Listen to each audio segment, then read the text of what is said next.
બાબાનું મૃત્યુ અને મથુરામાં અત્યારે વિરોધની આગ ફાટી નીકળી છે। ઠેર ઠેર લોકો વિરોધ કરી રહ્યા છે। પોલીસ અને બાબાના અનુયાયીઓ સાથે જેટલા પણ ગૌરક્ષકો છે એ બધા વચ્ચે ઘર્ષણ થાય છે। હાઈવે બ્લોક કરી દેવામાં આવ્યા છે। સમગ્ર મામલો શું છે, કેમ એ બાબાના મૃત્યુ પર આટલી હિંસા અને ઉગ્રતા, કોણ છે એ બાબા, પોલીસ સામે વિરોધ કેમ થઈ રહ્યો છે, વિસ્તારથી એ વિષય પર વાત કરીશું। નમસ્કાર, આપની સાથે હું છું પાયલ।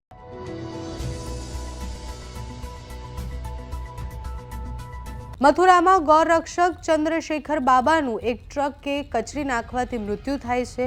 બાબાને આમ તો ફરસાવાલે બાબા તરીકે બધા ઓળખે છે। એક ટ્રક અકસ્માતમાં તેમનું મૃત્યુ થાય છે। બાબાના એક સાથીનો એવો દાવો છે કે બાબાને કચડી નાખવામાં આવ્યા છે, કારણ કે એ ગૌ તસ્કરોને પકડવા માટે ગયા હતા। એ વાત આગની જેમ ફેલાઈ જાય છે અને પછી એની આસપાસથી જેટલા પણ ગૌરક્ષકો છે એ હજારો લોકો દિલ્હી મથુરા હાઈવે પર ભેગા થઈ જાય છે। આરોપીઓનું એન્કાઉન્ટર કરવાની વાત કરવામાં આવે છે। રસ્તો જે છે એ રસ્તો બ્લોક કરી દેવામાં આવે છે। પોલીસ માંડ માંડ સ્થિતિને કાબૂ મેળવવાનો પ્રયાસ કરે છે।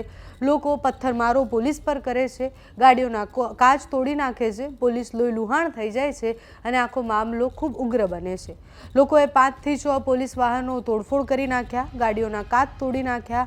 આ દરમિયાન ફાયરિંગ પણ થયું। પરિસ્થિતિ કાબૂ મેળવવા માટે પોલીસે લાઠીચાર્જ પણ કરવો પડ્યો। પણ આ ઘટનાની એક સાઈડ છે, બીજી સાઈડ જે પોલીસ કહી રહ્યા છે, એટલે ડીઆઈજી શૈલેષ પાંડેએ એવું કહ્યું કે બાબા શંકાના આધારે એક ટ્રકને રોકી અને તપાસ કરી રહ્યા હતા। સવારે ધુમ્મસનું વાતાવરણ હતું। એક ટ્રક આવે છે અને પછી એ બાબાને ટક્કરે લે છે અને પછી બાબા જ્યારે એ ટ્રકના ઝપેટામાં આવે છે એમાં એમનું મૃત્યુ થાય છે, એટલે અકસ્માત હોય છે। જેટલું પણ ટોળું પોલીસ સામે છે એ બધા સામે કાર્યવાહી કરવામાં આવશે।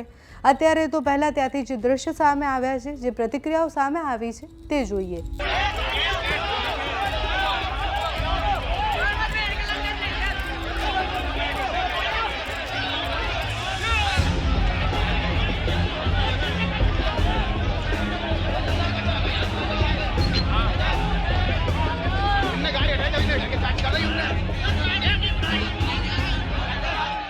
देखिए, थाना कोसी क्षेत्र में आज अर्ली मॉर्निंग एक घटना हुई जिसमें आजनौक के रहने वाले फरसा बाबा नाम से गौरक्षक थे।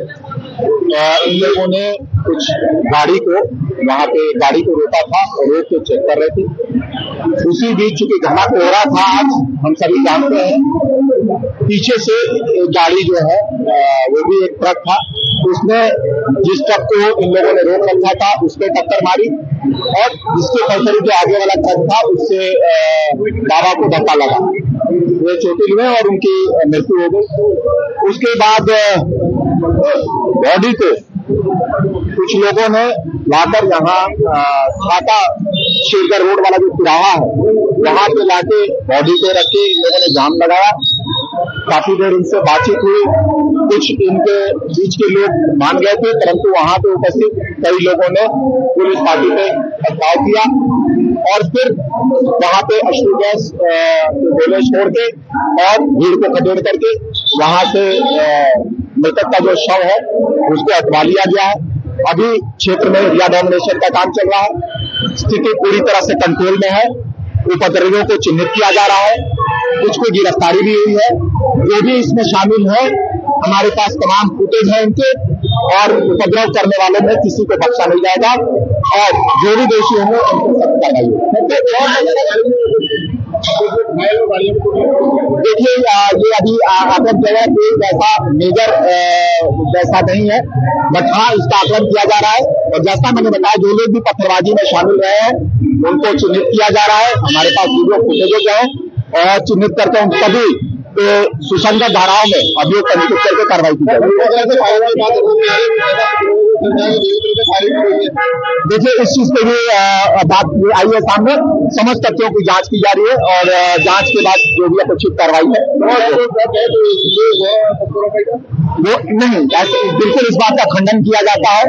जो ट्रक थे उसमें कोई भी गोवंश या उससे रिलेटेड पदार्थ नहीं था। मैं बिल्कुल स्पष्ट करना चाहता हूँ, इसमें कोई गोवंश या इस तरह का पदार्थ नहीं था। तस्कर की पहचान हो पाई है? जैसा मैंने बताया कि उस ट्रक में कोई भी गोवंश और गोमांस नहीं था। उन लोगों ने शंका के आधार पर किसी ट्रक को रोका था। जैसा मैंने बताया, फॉग कंडीशन होने के कारण पीछे से भी एक ट्रक आ रही थी, उससे टक्कर लगी। ये लोग वहां पे चेकिंग कर रहे थे, जो बाबा गोरक्षक थे। और ये घटना निश्चित तौर पर विफल घटना है, परंतु विधि संगत कार्रवाई जरूर होगी, लेकिन जो उपद्रव में शामिल रहे हैं उनको भी नहीं बख्शा जाएगा। આખી ઘટનામાં પ્રાથમિક માહિતી અનુસાર શુક્રવારે મોડી રાત્રે બરસાનાના અજનોખ ગામમાં ગૌશાળા ચલાવતા ચંદ્રશેખર ઉર્ફ ફરસાવાલે બાબાને માહિતી મળે છે કે નેશનલ હાઈવે પર એક ટ્રક આવવાની છે જે ગેરકાયદેસર રીતે પશુઓને ભરી અને લઈ જઈ રહી છે। માહિતી મળતા જ બાબા બે યુવકો સાથે બાઇક પર ગૌશાળાથી નીકળી જાય છે। જ્યારે તે નેશનલ હાઈવે પર પહોંચે છે ત્યારે એક ટ્રક દેખાય છે, એનો પીછો કરે છે અને બાદમાં બાબા એને રોકે છે। બાબા જ્યારે રોકે છે ત્યારે બીજી ટ્રક એ સ્પીડમાં આવી રહી હોય છે। લગભગ 7 કિલોમીટર દૂર તેનો પીછો કર્યા પછી બાબા જ્યારે એ ટ્રક રોકી રહ્યા હતા ત્યારે અચાનકથી આવેલી એ ટ્રક સાથે એમની ટક્કર થાય છે અને પછી બાબાનું મૃત્યુ થાય છે। હવે જેટલા પણ ગૌરક્ષકો છે, બાબાની સાથે જેટલા લોકો હતા, એ બધા જ એવું કહી રહ્યા છે કે આ કારસ્થાન હતું, કારણ કે ગૌ તસ્કરોને પકડવા માટે બાબા ગયા હતા અને બાબાને હાથે કરી અને કચડી નાખવામાં આવ્યા છે। ઘટનામાં અત્યારે પોલીસનું વર્ઝન એ છે કે અકસ્માત હતું। અત્યારે જે ટોળું ભેગું થયું હતું એ ટોળા સામે કાર્યવાહી થવાની છે। સ્થિતિ જલ્દી કાબૂમાં આવે એ આશા સાથે નમસ્કાર।